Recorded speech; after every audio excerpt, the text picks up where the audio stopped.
भारत का संविधान के तहत हम लोग इससे पहले देखे थे कि संविधान का निर्माण कैसे हुआ, संविधान सभा का गठन, उसमें सदस्यों की नियुक्ति और विभिन्न समितियां वगैरह के बारे में हम लोग पढ़े थे। अब आगे हम लोग देखते हैं।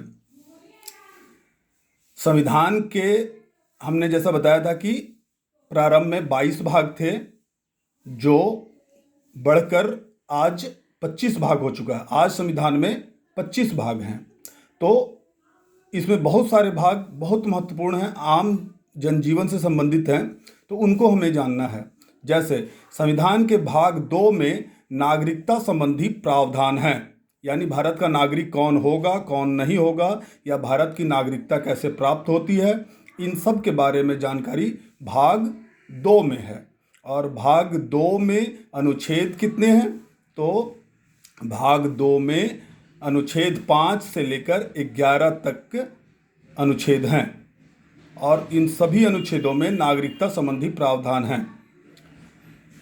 संविधान के भाग 3 में मौलिक अधिकार से संबंधित प्रावधान हैं, अर्थात मौलिक अधिकार, जिसको इंग्लिश में फंडामेंटल राइट्स बोलते हैं, और बहुत सारे लोग इसे मूल अधिकार भी बोलते हैं। तो ये जो मूल अधिकार हैं जो नागरिकों को प्राप्त हैं राज्य के विरुद्ध, यानी राज्य के खिलाफ राज्य हमारे लिए क्या क्या करे, या हम नागरिक किस मामले में कितना स्वतंत्र हैं, क्या क्या अधिकार है हमारे, वो सब जो है भाग 3 में है, जिन्हें मूल अधिकार बोला जाता है। तो संविधान के भाग 3 में अनुच्छेद 12 से लेकर के अनुच्छेद 35 तक मूल अधिकारों का प्रावधान है। और तो हमें कितने मूल अधिकार संविधान द्वारा प्राप्त हुए हैं? तब जब संविधान लागू हुआ था उस समय भारतीय नागरिकों को 7 प्रकार के मूल अधिकार प्रदान किए गए थे, किंतु बाद में 44वें संविधान संशोधन 1978 के द्वारा संपत्ति के मूल अधिकार को हटा दिया गया। और अब जो है आज के समय में भारतीय संविधान में 6 प्रकार के मूल अधिकार हैं। संपत्ति का मूल अधिकार या संपत्ति का अधिकार पहले एक मूल अधिकार था, अर्थात मौलिक अधिकार था, फंडामेंटल राइट्स था, किंतु बाद में उसे 1978 में 44वें संविधान संशोधन के द्वारा हटा दिया गया। और आपको पता है, क्वेश्चन इसी तरह से पूछ सकता है, किस संविधान संशोधन के द्वारा संपत्ति के मूल अधिकार को हटा दिया गया? और संपत्ति के मूल अधिकार को हटा के उसे एक कानूनी अधिकार बना दिया गया। संपत्ति का अधिकार अभी भी आपके पास है, लेकिन वो अब मौलिक नहीं है, यानी मूल अधिकार नहीं है, वो एक कानूनी अधिकार आपके पास है। तो आज हमारे पास कौन कौन से मूल अधिकार हैं और किन किन अनुच्छेदों में उनका वर्णन है? तो आज हमारे पास 6 मूल अधिकार हैं, जो इस प्रकार हैं। समता का अधिकार अनुच्छेद 14 से 18 तक में है। स्वतंत्रता का अधिकार अनुच्छेद 19 से 22 तक में है। शोषण के विरुद्ध अधिकार अनुच्छेद 23 से 24 तक में है, यानी 23 और 24 में है, 2 अधिक अनुच्छेद हैं इसमें। धार्मिक स्वतंत्रता का अधिकार अनुच्छेद 25 से 28 तक में है। संस्कृति एवं शिक्षा का अधिकार अनुच्छेद 29 से 30 तक में है, यानी 29 और 30 में है। और छठा जो है संवैधानिक उपचारों का अधिकार अनुच्छेद 32 से 35 तक में है। और ये 6 मूल अधिकारों के तहत जो अनुच्छेदों में वर्णित हैं, उनमें समता के अधिकार में जो अनुच्छेद 14 है, उसमें हमें अनुच्छेद 14 के तहत विधि के समझ समता, यानी विधि के समझ सभी नागरिक बराबर हैं, ये अधिकार प्राप्त है। और उसमें जो महत्वपूर्ण है वो है, एक है अस्पृश्यता का अंत। अनुच्छेद 17 के तहत हमें छुआछूत वगैरह से या छुआछूत का अंत कर देने का अधिकार प्राप्त है, कि छुआछूत नहीं माना जाएगा। अगर कोई ऐसा करता तो वो एक संवैधानिक अपराध है। और अनुच्छेद 18 में उपाधियों का अंत कर दिया गया है, यानी किसी भी प्रकार की कोई भी उपाधि अब किसी को नहीं मिलेगी, जो पहले अंग्रेजों के समय में मिला करता था। इसी प्रकार से अभी आप जानते होंगे कि अब शिक्षा पाना, यानी शिक्षा का अधिकार मूल अधिकार हो गया है, लेकिन पहले ये मूल अधिकार संविधान में नहीं था। इसलिए अनिवार्य शिक्षा का अधिकार अनुच्छेद 21A में 2002 में जोड़ा गया और यह 86वें संविधान संशोधन के तहत किया गया है। अर्थात 2002 में 86वां संविधान संशोधन किया गया और अनिवार्य शिक्षा का अधिकार भारतीय नागरिकों को प्रदान किया गया। और इसे कहाँ रखा गया? तो स्वतंत्रता का अधिकार, दूसरा जो मूल अधिकार है स्वतंत्रता का अधिकार अनुच्छेद 19 से 22 तक में, उसी में अनुच्छेद 21A के तहत हमको अनिवार्य शिक्षा पाने का अधिकार दिया गया। इसमें क्या है कि इसके द्वारा राज्य 6 से 14 वर्ष तक के सभी बच्चों को निःशुल्क एवं अनिवार्य शिक्षा उपलब्ध कराएगा। क्योंकि आपको क्वेश्चन पूछ सकता है कि अनिवार्य शिक्षा का अधिकार हमें किस अनुच्छेद के तहत प्राप्त हुआ है, तो आपको बताना होगा कि ये हमें अनुच्छेद 21A के तहत प्राप्त हुआ है। अब है जो हम लोग बोलते हैं, कुछ भी बोलने का अधिकार जो हम लोगों को है वो है वाक एवं अभिव्यक्ति की स्वतंत्रता अनुच्छेद 19A के तहत प्राप्त हुआ है। भारतीय नागरिकों को जो बोलने की स्वतंत्रता है, जिसको वाक एवं अभिव्यक्ति की स्वतंत्रता कहते हैं, वो अनुच्छेद 19(1) के तहत प्रदान किया गया है। सिर्फ 19 नहीं, 19(1), क्योंकि 19 में बहुत सारे हमें स्वतंत्रताएं प्रदान की गई हैं, 6 स्वतंत्रताएं इसमें भी हैं। तो उसमें 19(1) में बोलने की स्वतंत्रता, अभिव्यक्त करने की स्वतंत्रता प्राप्त की है। जो प्रेस की स्वतंत्रता है, अर्थात जो पेपर वगैरह या टीवी न्यूज वगैरह जो है, वो सब भी जिसको हम लोग प्रेस की स्वतंत्रता बोलते हैं, 19(1) के तहत प्राप्त है। ये भी क्वेश्चन कभी कभी पूछता है कि प्रेस की स्वतंत्रता किस अनुच्छेद के तहत है, यानी प्रेस की जो आज़ादी है, जो लिखता है वो पेपर में, वो किस अनुच्छेद के तहत लिखता है, तो ये अनुच्छेद 19(1) के तहत लिखता है। अगला जो महत्वपूर्ण अनुच्छेद है मौलिक अधिकार से संबंधित, वो है मानव के दुर्व्यापार एवं बलात्संग पर रोक का अधिकार किस अनुच्छेद के तहत है, तो अनुच्छेद 23 के तहत किसी से भी आप जबरदस्ती काम नहीं कर सकते, मनुष्यों की खरीद फरोख्त नहीं कर सकते। ये हमको मिला है अनुच्छेद 23 के तहत। जैसे पहले बेगार करवाया जाता था, तो अब आप किसी से बेगार नहीं करवा सकते। बेगार करने से रोकने का अधिकार आपके पास है। कोई आपसे बेगार करवाता है तो उसके खिलाफ आप संविधान का सहारा, कानून का सहारा ले सकते हैं, न्यायालय में जा सकते हैं, अनुच्छेद 23 के तहत। ये आपका मूल अधिकार है। उसी तरह से बच्चों के कारखानों में काम करने पर रोक और बच्चों को कारखाने में काम नहीं करने का जो अधिकार प्राप्त है, वो अनुच्छेद 24 के तहत प्राप्त है। और ये मूल अधिकार है। मूल अधिकार का मतलब होता है कि आप इस अधिकार की रक्षा के लिए न्यायालय में जा सकते हैं। इसी प्रकार जैसा कि मैंने पहले भी बताया था कि अनुच्छेद 18 के तहत उपाधियों का अंत किया गया कि अब कोई भी किसी प्रकार की उपाधि धारण नहीं करेगा। उपाधियों का अंत इसलिए किया गया कि उपाधि प्राप्त करने के बाद लोग बड़े और छोटे में विभक्त हो जाते थे, समता जो है वो टूट जाती थी। तो उसी को अंत करने के लिए उपाधियों का अंत अनुच्छेद 18 में दिया गया और एक इसे मौलिक अधिकार बनाया गया है।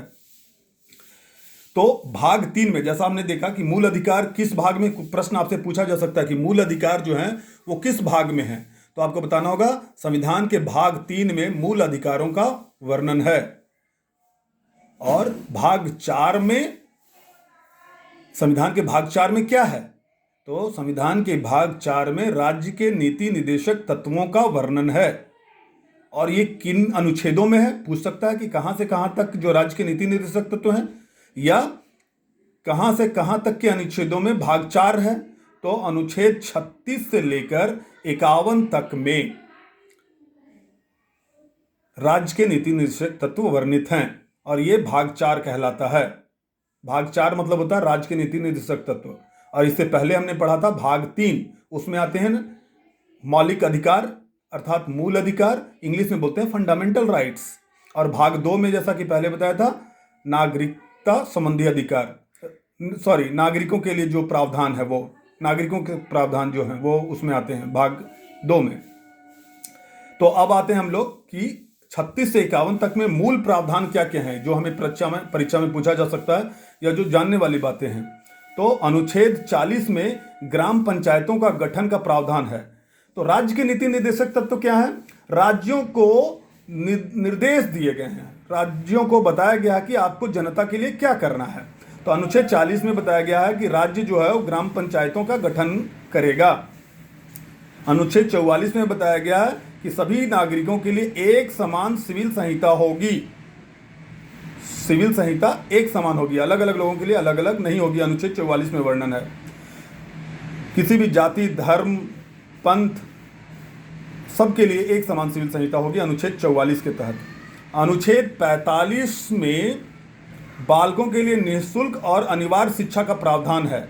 ये राज्य को बताया गया है, निर्देश दिया गया कि आपको सभी बालकों के लिए निःशुल्क और अनिवार्य शिक्षा का प्रावधान किया जाएगा। कौन से बालक? 6 से 14 वर्ष तक के सभी बालकों के लिए किया जाएगा। ये अनुच्छेद 45 के तहत है। हमने देखा कि ये बाद में 2002 में जोड़ा गया था, मूल अधिकार भी है और यहाँ राज्य को भी निर्देश दिया गया है। ठीक है, तो मूल अधिकार के तहत वो अनुच्छेद 21A में है और नीति निर्देशक तत्व के तहत ये अनुच्छेद 45 में है। अब अनुच्छेद 47 में क्या है? तो अनुच्छेद 47 में देखिए, स्वास्थ्य को सुधारने संबंधी उपबंध है। यानी राज्य को निर्देश दिया गया है कि आप स्वास्थ्य को सुधारने के लिए, यानी लोगों के स्वास्थ्य को सुधारने के लिए तरह तरह के कानून बनाइए, उपबंध कीजिए और अच्छा राज्य के लोगों को अच्छा स्वास्थ्य दीजिए। अनुच्छेद 48 में है, कृषि और पशुपालन का संगठन का प्रावधान है। अनुच्छेद 48 क्या बोलता है कि कृषि और पशुपालन का व्यवस्था अच्छे से कीजिए। पशु जो दुधारू पशु हैं, कृषि के योग्य पशु हैं, उनकी बढ़ोतरी कैसे हो, उनका संवर्धन कैसे हो, इसके लिए काम कीजिए। ये सब राज्य को निर्देश हैं अनुच्छेद 48 के तहत। अनुच्छेद 48 क में पर्यावरण संरक्षण और संवर्धन का प्रावधान है। ये बहुत महत्वपूर्ण अनुच्छेद है कि पर्यावरण संरक्षण और संवर्धन का प्रावधान किस अनुच्छेद में है? तो अनुच्छेद 48 क में है। 48 में नहीं, 48 क में। 48 में तो कृषि और पशुपालन है। ठीक है, इसको याद रखना है आपको। ये राज्य को निर्देश दिए हैं कि राज्य जो है पर्यावरण संरक्षण का काम करेगा और उसके संवर्धन के लिए भी प्रावधान करेगा। इसी प्रकार अनुच्छेद 49 में राष्ट्रीय महत्व के संस्मारकों, स्थानों एवं वस्तुओं के संरक्षण के लिए जो है वो राज्य को निर्देश दिया गया कि राज्य जो है इसकी भी व्यवस्था करेगा कि जितने भी राष्ट्रीय महत्व के हमारे भवन हैं, संस्मारक हैं, स्थान हैं, उनकी सुरक्षा, उनका संरक्षण राज्य करेगा अनुच्छेद 49 के तहत। अनुच्छेद 51 में राज्य को निर्देश दिया गया है कि अंतर्राष्ट्रीय शांति एवं सुरक्षा का प्रावधान कीजिए।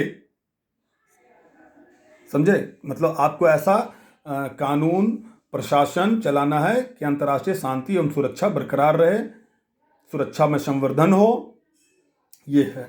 और राज्य के नीति निर्देशक तत्वों के तहत अनुच्छेद 51 क में आपको 11 मूल कर्तव्य दिया गया है। यानी प्रत्येक नागरिकों के मूल कर्तव्यों का वर्णन है। आपको भाग 3 में अनुच्छेद 12 से 35 तक में मूल अधिकार दिए गए थे, उसी तरह से यहाँ राज्य के नीति निर्देशक भाग 4 में अनुच्छेद 51 क में मूल अधिकारों का, सभी नागरिकों के कुछ मूल कर्तव्य हैं, उसका वर्णन है। और कितने मूल कर्तव्य कितने हैं? 11। ये आपसे प्रश्न भी पूछा जा सकता है कि कितने मूल कर्तव्य हैं? तो 11 मूल कर्तव्य हैं आज के समय में संविधान में। पहले जब संविधान लागू हुआ था तो सिर्फ 10 मूल कर्तव्य थे और 11वां मूल कर्तव्य जो है फिर वही 86वें संविधान संशोधन 2002 द्वारा जोड़ा गया है। और इसमें 11वां मूल कर्तव्य सभी नागरिक, चूंकि सभी लोग नागरिक हैं, तो जो नागरिक अभिभावक बन चुके हैं, जिनके पास बच्चे हैं, उनको बोला गया है कि 6 से 14 वर्ष तक के सभी बच्चों को अनिवार्य शिक्षा उपलब्ध कराने का जिम्मेवारी आप पर है। ये बताया गया है 11वां मूल कर्तव्य में और ये जोड़ा गया है 2002 में 86वें संविधान 86 संविधान संशोधन के द्वारा। देखो 86 संविधान संशोधन शिक्षा से संबंधी प्रावधान है इसमें और इसको 3 जगह जोड़ा गया है। हमने पढ़ा था ना, 21A में मूल अधिकार बनाया गया है, फंडामेंटल राइट्स के रूप में उसको वहां रखा गया है। और अनुच्छेद 45 में इसको राज्य के नीति निर्देशक तत्व बनाया गया है, राज्य को निर्देश दिया गया वहां पे। और अनुच्छेद 51 का के 11वां जो मूल कर्तव्य है उसमें बताया गया अभिभावकों को कि आप इस तरह 6 से 14 वर्ष तक के बच्चों को अनिवार्य शिक्षा जरूर दीजिए। तो आज हम लोग यहीं तक पढ़ेंगे।